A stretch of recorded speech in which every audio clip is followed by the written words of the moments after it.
Hi, I am Marissa Bennett. Picture this. You walk into your sibling's birthday party, cocktail dress, a gift in hand, nerves swirling, and in the midst of the celebration, they call you useless in front of everyone. The room freezes, your cheeks burn, and you wonder, what if the person they belittle actually signs their paychecks? What if the nobody they erase owns everything they brag about? Now, before you get comfortable, take a moment to like the video and subscribe, but only if you genuinely enjoy what I do here. So, where are you listening from, and what time is it where you are right now? Let's dive in.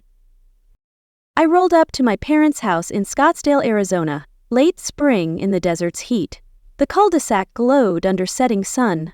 Luxury SUVs lined the driveways, and valet attendants hovered at every corner.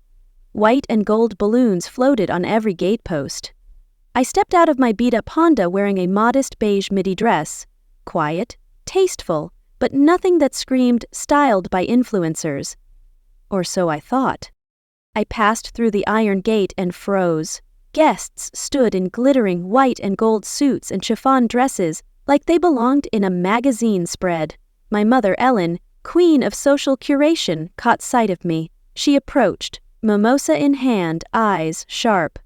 "Marissa, you didn't read the dress code carefully," she said with a tight smile. "Casual elegance," I replied gently. She glanced at my flats and whispered, "Casual means different things for different people." She walked away like she'd just delivered a verdict. Behind her, my sister Ashley emerged from the patio doors. Champagne flute in hand, she looked like she was auditioning for a red carpet movie premiere. Guests parted to stare. Cameras went up. She smiled at each face, but she didn't look at me. Or maybe she did and chose not to. I offered soft hellos as I moved through the crowd, mostly polite nods in return. I noticed there was no name card with my name, no seat at the table. Instead, I ended up in a folding chair beside the cooler, just outside the shade, next to napkins and condiments. "Mind if I sit here?" I thought. But there was no one to answer. I sipped my water and watched Ashley command the room like royalty. "Hey, aren't you her cousin?" a young woman asked someone near me. The woman glanced at me. "Her sister, right? Like, her? She said with a smirk. I didn't correct her. The music quieted as a man from Ashley's marketing firm stood to make a toast. He praised her as the team's heartbeat, their visionary. The phrase sank into my chest like a punch. My mother beamed proudly. My father snickered. Then Ashley raised her glass and delivered the blow. "Let's not forget Marissa, who brought the folding chairs," she said light and airy. Laughter followed. Everyone laughed. My dad laughed. They treated it like a joke. She added congenially, "She's reliable and practical. Not all of us can be the golden girl." Another surge of laughter. I swallowed, smiled, as you do with cameras on your face and dignity bleeding behind your ribs. I looked down at my plate of shrimp cocktail, chilled and citrusy, the taste of salt water and humiliation. I turned away from the table and noticed framed photos behind the dessert stand. All of Ashley, from her ballet recitals, graduations, internships, and even a corporate awards dinner I hadn't planned. There wasn't a single picture of me. No faint trace of the little sister who once believed in family. And then, I remembered every earlier moment similar to this. When I was 12, my birthday and Ashley's dance recital were squeezed into one combined event by Mom. One celebration for two. I wore a hand-me-down lavender dress, she wore new ivory tulle. They praised her elegance and pretended my celebration had happened too. I remember standing in a group photo where Mom repositioned me to the side. "The lighting's better without you blocking the shot," she said, smiling. They walked away. I stared at the table until my arms ached with the effort of hiding tears. In high school, Ashley took private piano lessons.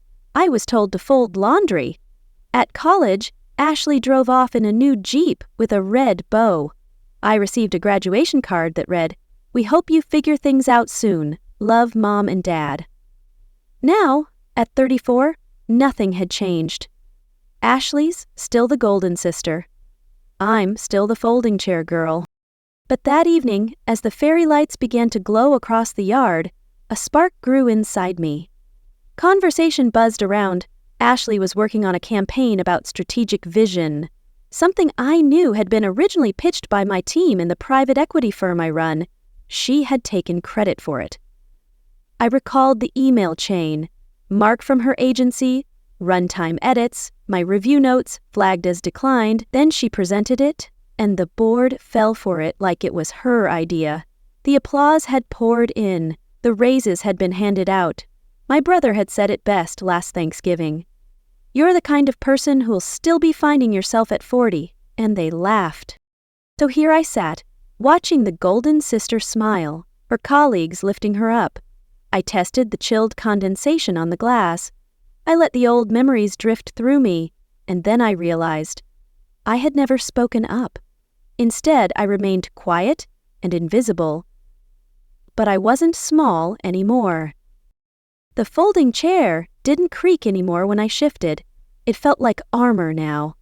It no longer whispered rejection. It reminded me how far I'd come. Just across the yard, Ashley stood under the fairy lights, surrounded by coworkers and family, recounting a story of a campaign she spearheaded. I recognized the pitch. It had landed in my inbox 3 weeks ago, flagged as non-original, a repackaged knockoff. I'd rejected it formally. She had no idea the parent company of her agency was one I owned. I hadn't fired her, hadn't even demoted her. I just restructured the department, streamlined inefficiencies. Her manager now reported 2 levels below me. The glowing campaign review she flaunted was a PR salvage job my team approved to save face with the client. Real power doesn't need to shout. It moves quietly, correcting without notice, until the system bends in your favor. My phone buzzed. Calendar reminder. Monday, 10 a.m., final review for the Horizon Medical acquisition. A deal worth $45 million, 0 cents. One that would consolidate 3 competing firms into one powerhouse. I'd led the negotiations, secured the capital, and planned the rollout. Ashley had once told a cousin, "Marissa's sweet, but she'll probably peak at admin." It was easier to let them believe it. A server passed me, offering sparkling water. I took a glass. She smiled faintly, her eyes catching mine. Young, probably just out of college, her voice was soft when she leaned closer. "Thanks for the scholarship," she whispered. My brows rose. "The Bennett Foundation one?" she clarified. "I was one of the first recipients 2 years ago."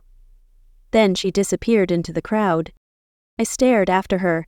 My name wasn't even on the scholarship's public site. I'd named it after my grandmother. I created it for students like me, overlooked, underestimated, and here she was, standing in the middle of this party, proof of what I had done. Quietly, someone here saw me. Someone beyond this bubble of ridicule and false affection knew who I really was. Then came the moment that broke something open. My dad. He approached, a burger in one hand and his classic red Solo cup in the other. "Look who's still playing secretary," he said, eyes scanning my dress like it was a punchline. "Ashley said you're happy doing whatever it is you do." I tilted my head. "Comfortable in your little role?" he added, chewing loudly. I didn't respond. I just looked at him, looked through him. He continued, oblivious. "Helped save Dave's auto shop last year, remember him? Got him one of those women-led grants. Used your old business name. What is it? MB Strategies? That helped with the optics." My blood turned cold.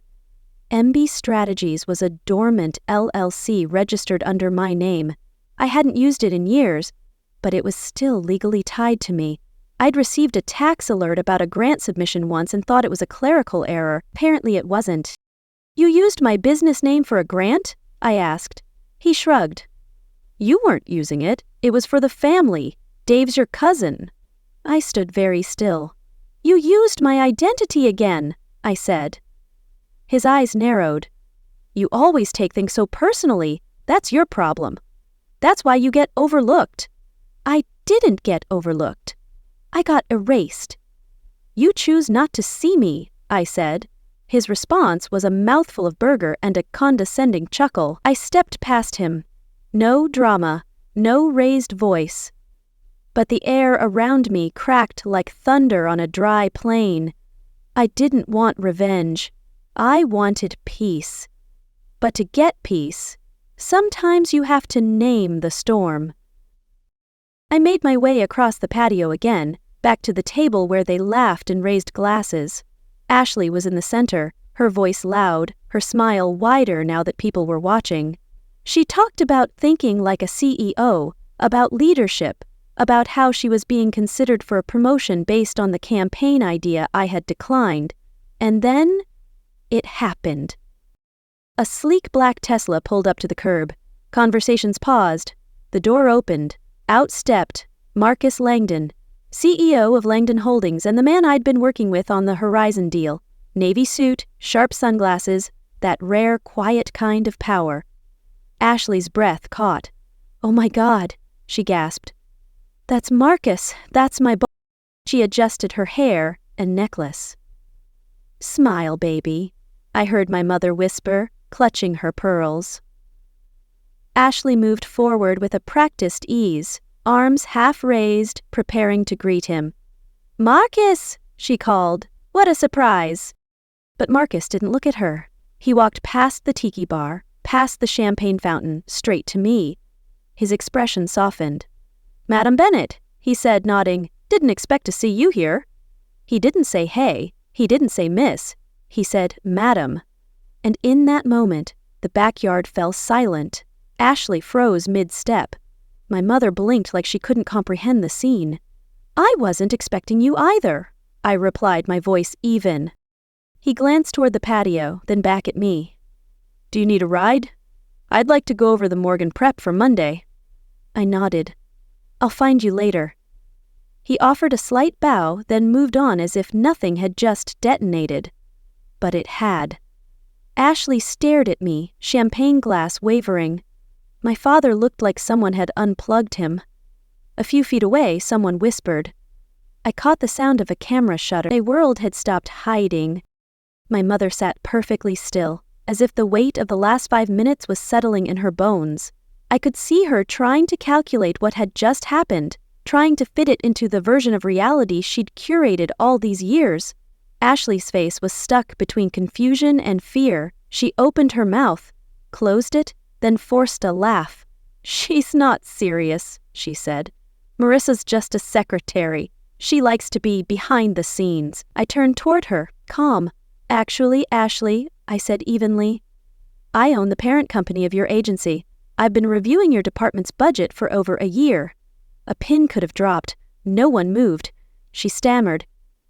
"That's not funny.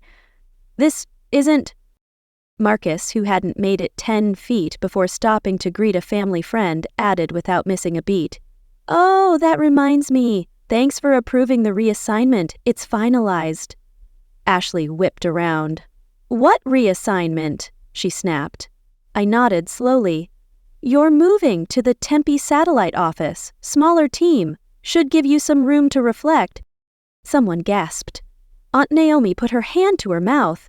Uncle Kevin's snort of suppressed laughter cracked the silence. "Told you the quiet one was the one to watch," he muttered to no one in particular. My cousin Emma had her phone out, already typing furiously. My mother looked at me. Not with warmth, not even with regret, but with recognition. As if I had just been revealed to her in real time. I didn't wait for questions. I didn't try to soften the blow. I had nothing to apologize for. Not anymore. Ashley's fingers clenched around her champagne stem. Her eyes darted toward Marcus, then back to me. "You're not better than me," she said through her teeth. "You were always second best." I didn't flinch. "Every time you called me useless, I was building something you couldn't see," I replied. "And while you were crafting a performance, I was signing checks." I stepped forward, away from the folding chair, no longer bound to it. My father stood there, burger forgotten on his plate. "You're what?" he said, voice hollow. "You? What?" He looked from me to Marcus, then back to me again. "That doesn't make any sense." My gaze stayed steady. "It does now," I said.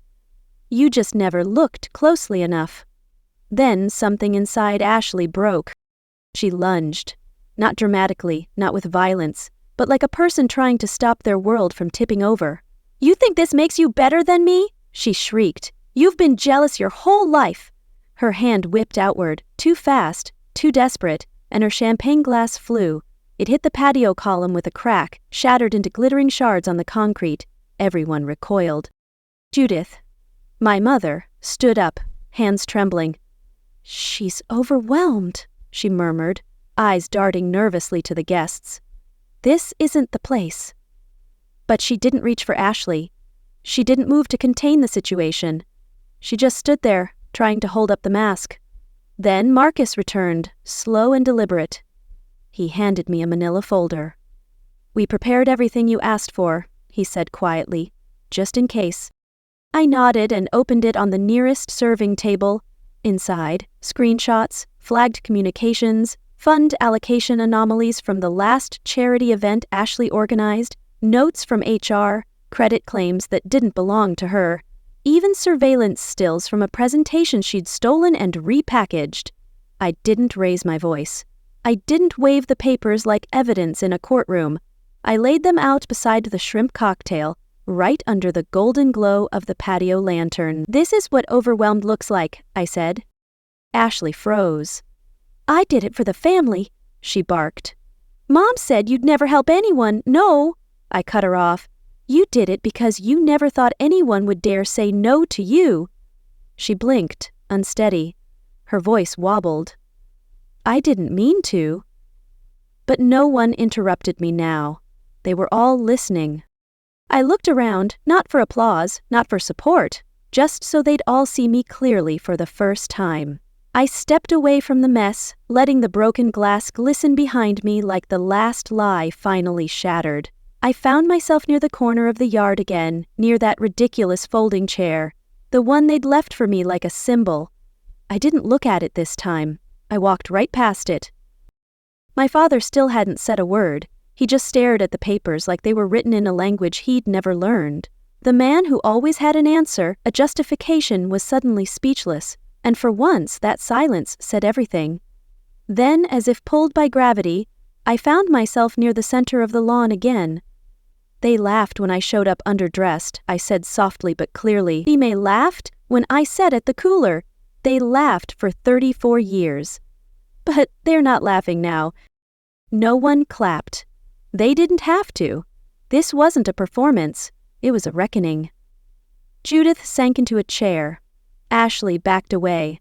And I, finally fully, stood still. Not as a guest, not as the overlooked daughter, but as the person they'd tried to erase. And then I said the words I'd waited 20 years to say. "Let's go," I told Marcus. I picked up my purse, didn't say goodbye, and walked straight out the gate. 3 days passed. Not a text, not a call, no apology, no message dressed up in polite excuses, just silence. The kind that used to eat me alive when I was younger. But now, it wrapped around me like calm water, peaceful, undisturbed. Monday morning arrived crisp and early. I was at my office downtown before the interns had even clocked in.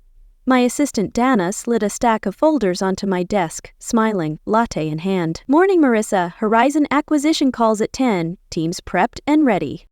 I nodded, slipping on my glasses, feeling the weight of every past version of myself, folding chair Marissa, overlooked Marissa, melt away into this moment of full ownership. Not of a title, of a life. A few hours later, in the middle of our quarterly board meeting, a new intern hesitated by the door, eyes wide. "Would you like to sit here, Ms. Bennett?" he asked, gesturing toward a chair tucked near the back window. I glanced at it. Plastic with a missing armrest. A little too familiar. I smiled politely and walked past it to the center of the table. "I think I've earned the one at the head," I said calmly. He nodded, pulling it out for me like it was always mine. By late afternoon, as the Arizona sun cast long shadows across my office, Marcus stopped by. He leaned against the doorway, arms folded. "Ashley resigned this morning," he said without ceremony. "HR got the email at 9. I looked up from my screen, barely surprised. She said something about misaligned leadership vision. He smirked, then shrugged. I didn't react, not because I didn't care, but because I was done measuring my worth against her downfall. I never wanted her humiliated, I said quietly. I just needed the lying to stop. He nodded. It did. A few moments later, Dana walked in again with a small envelope. No return address, just a handwritten label, 4M. I opened it carefully. Inside was a folded card, plain white, one line written in neat cursive. Thank you for seeing someone like me. You gave me hope. R. I smiled, instantly remembering her, the server from the party, the one who whispered her thanks before disappearing into the crowd. I didn't need more than that. It was enough. I placed the note in the top drawer of my desk, right next to my father's old watch, a reminder of time lost and reclaimed. Weeks passed. Then came my cousin Jeremy's wedding. Everyone in the family was there, dressed in soft fall tones and pretense. Judith sat in the front pew, adjusting her scarf, eyes scanning the room. Ashley didn't show, no one asked why. When I arrived, one of the ushers greeted me with a warm smile. There's a seat saved for you up front, he said, next to your mother, names printed in gold. I walked slowly toward it, pausing when I saw the nameplate, Marissa Bennett, embossed in an elegant serif font. It was pretty, polished, thoughtful, but it wasn't mine, not really. I stood for a moment, taking it in. Then I turned and made my way toward the side row by the window, far from the spotlight, far from the scripted performances. I sat there, alone, not bitter, just finally free. Because here's the truth. You don't need the seat they saved for you if you've already built your own table. The front row gesture came too late, and it didn't sting. It just felt unnecessary. Sometimes we leave chairs empty on purpose, not out of spite, but growth, out of knowing that your place isn't something they give you, it's something you claim when no one's watching, when no one claps, when the only confirmation is the peace you feel when you stop waiting to be seen. After the ceremony, a few relatives glanced my way, hesitant. Some nodded respectfully. No one dared ask questions. They didn't need to. The air had changed, not because I'd made a scene, I hadn't, but because silence, the kind I chose, is powerful, especially when it belongs to the one they always assumed would never speak. A month later, I was walking through the lobby of Langdon Holdings when I spotted someone I hadn't seen in years, an old classmate, Jeremy Calloway. He worked in compliance now, overseeing contracts for subsidiaries I'd greenlit over the past year. He blinked, clearly startled. "Marissa?" he asked. "I didn't know you worked here." I smiled. "I don't. I run one of the holding trusts." He stared for a beat too long, and I saw it. The mental shift, the recalibration. I'd become someone they had to reintroduce to themselves. I got used to that look. Back upstairs, Dana handed me a list of candidates for the next leadership fellowship. I scanned it and paused, the name at the top, Rachel Myers, the server from the party. She'd applied to the Bennett Women in Strategy program, sent in glowing recommendations, one of them from Marcus himself.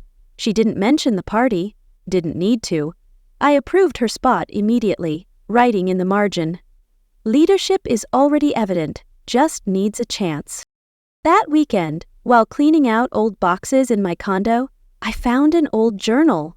Its pages were filled with lists, dreams, company ideas, scholarships I wanted to fund, reminders to stay the course, written in shaky handwriting from a younger, uncertain version of me.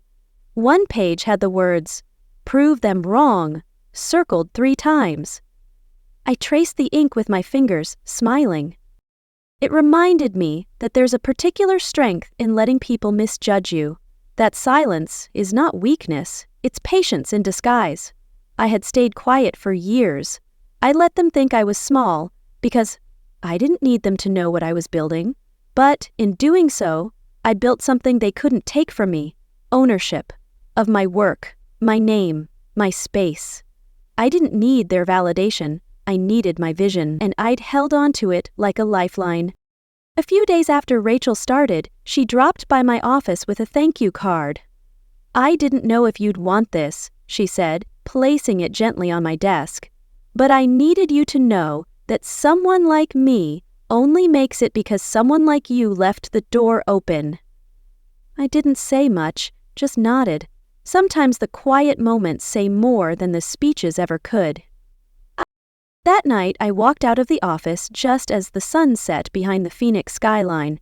The air had that golden hue you only see for 10 minutes a day. I stood there for a second, watching it reflect off the buildings, breathing in the stillness. I didn't think about folding chairs. I didn't think about forgotten birthdays or used-up dresses. I thought about that moment in the backyard, when Marcus called me Madam Bennett, and the silence fell, not because I'd changed, but because they finally saw what had been there all along, and for once, they didn't laugh. That's where the story ends, for now. But maybe it's also where yours begins. Maybe you're still sitting in the folding chair, still being mistaken for someone you're not, still waiting to be seen. Or maybe you're already building something, quietly, deliberately, knowing that your time is coming. If you take anything from this story, let it be this: you don't have to shout to be powerful. You don't need their seat if you've created your own. You are not background. You are the foundation, and they will see it, eventually.